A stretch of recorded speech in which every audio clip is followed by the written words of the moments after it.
Hey there. In this video, we'll be showing you how to enable the bubble feature for all your Messenger contacts. The bubble feature allows your chat conversations to appear in a floating bubble on your screen, making it easier to multitask while staying connected with your friends and family. So, let's get started with the steps. Firstly, if you haven't already downloaded the Messenger app, head over to the Play Store and search for Facebook Messenger.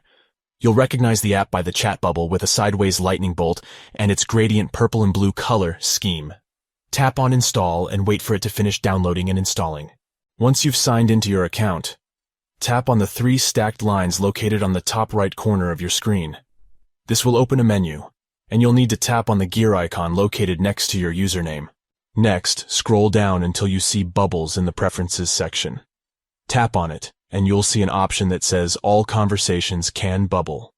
Tap on it to enable the feature for all your conversations. And that's it. You've successfully enabled the bubble feature for all your Messenger contacts. Now, whenever you receive a new message, it will appear in a floating bubble on your screen, making it easier to multitask while staying connected with your friends and family. In conclusion, enabling the bubble feature in Messenger is a quick and easy process that can enhance your chatting experience. We hope you found this guide helpful, and as always, if you have any questions or comments, please leave them in the comment section below. Don't forget to like and subscribe to stay updated on our latest videos. Thanks for watching.